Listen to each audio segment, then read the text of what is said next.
ಹುಮ್ನಾಬಾದ್ನಲ್ಲಿ ನಡೆದ ಕನ್ನಿಕಾ ಪರಮೇಶ್ವರಿ ಜಯಂತಿ ಆಚರಣೆಯಲ್ಲಿ ನಿವೃತ್ತ ಶಿಕ್ಷಕ ರಾಜೇಂದ್ರ ಕುಪ್ಪಳ್ಳಿ ಅವರ ಅದ್ಭುತ ಮಾತುಗಳು. ಮೂರನೇದು ಸಂಘಟನೆ ಒಗ್ಗಟ್ಟಾಗೋದು, ಆನಂತರ ಹೋರಾಟ. ಯಾವಾಗ ನಮ್ಮ ಸಮಾಜದ ಮೇಲೆ, ನಮ್ಮ ಸಮಾಜದ ವ್ಯಕ್ತಿಯ ಮೇಲೆ ಅನ್ಯಾಯವಾಗುತ್ತಿದ್ದರೆ ನಾವೆಲ್ಲರೂ ಹೋರಾಟ ಮಾಡಬೇಕು. ಈ ಭಾವನೆಯನ್ನು ನಾವು ಬೆಳೆಸ್ಕೊಂಡೇವಂದರೆ ನಾವು ಸಮಾಜದಲ್ಲಿ ಒಗ್ಗಟ್ಟು ಹೆಚ್ಚಿದ್ದರೆ ಚೆನ್ನಾಗಿ ಬರ್ತದೆ. ಒಬ್ಬ ಮನುಷ್ಯ ನನಗೆ ಹೇಳೋನು, ಇಲ್ಲ ಸರ್ ನೀವು ಇಷ್ಟು ಒಗ್ಗಟ್ಟಿನ ಬಗ್ಗೆ ಹೇಳ್ತಾ ಇದ್ರಿ, ನಾನು ಒಂದು ಸಣ್ಣದ ಕಥೆ ಹೇಳ್ತೀನಿ ಕೇಳಿ ಅಂದರು. ಏನು ಓದಿಲ್ಲ, ನಮ್ಮ ಸಮಾಜದಲ್ಲಿ ನನಗೆ ಹೇಳಿರ್ತಕ್ಕಂತಹ ಕಥೆಯನ್ನು ಹೇಳ್ತಾ ಇದ್ದೀನಿ. ಎಂಡಿಗಳ ಕಥೆಯನ್ನು ಹೇಳಿದ್ರು. ಎಂಡಿ ಅದು ಗೊತ್ತಾಗಲ್ಲ ನಿಮಗೆಲ್ಲ, ಎಂಡಿಗಳು ಇರ್ತಾವೆ ನೋಡಿ. ಎಂಡಿಗಳನ್ನು ಹಾಕಿಟ್ಟಿದ್ರು. ಅದು ಹ್ಯಾಂಗೆ ಹಾಕಿಟ್ರು ಅಂದ್ರೆ ಕಾಸ್ಟ್ ವೈಸ್ ಎಂಡಿಗಳನ್ನು ಹಾಕಿದ್ರು.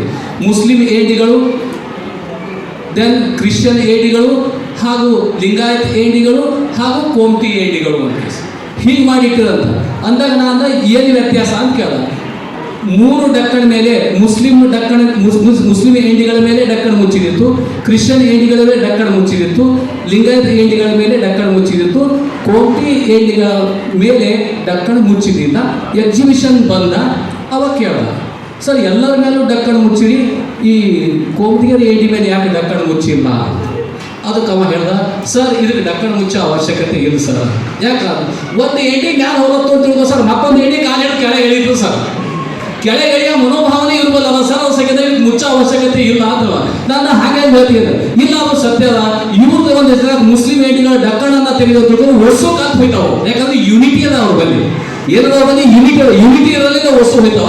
ಇವ್ರ ಬಲ್ಲಿ ಯೂನಿಟಿ ಇಲ್ಲ ದಶಿತಾಗಿ ಒಬ್ಬರು ಕಾತ್ ಹೇಳಿ ಒಬ್ರು ಎಳ್ಳಕ್ಕೆ ಕೋಶಿಶ್ ಮಾಡ್ತಾರೆ ವಿನಃ ಎಲ್ಲರ ಕಾತ್ ಹೋಗರಿ ಅಂತ ಪ್ರಯತ್ನ ಮಾಡಂಗಿಲ್ಲ ಅಂತ ನನಗೆ ನಮ್ಮ ಸಮಾಜ ನನಗೆ ಎಕ್ಸಾಂಪಲ್ ಕೊಟ್ಟರೆ ಅದು ನಿಮ್ಮ ಮನವರಿಕೆ ಮಾಡಿಕೊಡ್ತಾ ಇದ್ದೀನಿ. ಇದು ಸತ್ಯನೋ ಸುಳ್ಳು ನನಗೆ ಗೊತ್ತಿಲ್ಲ, ಖರೆ ಏನಾದರೂ ಇದ್ರೂ ನಾವು ಬದಲಾವಣೆ ಆಗೋಣ ಅಂತ ಅದು ಮಾತು ಬೇರೆ.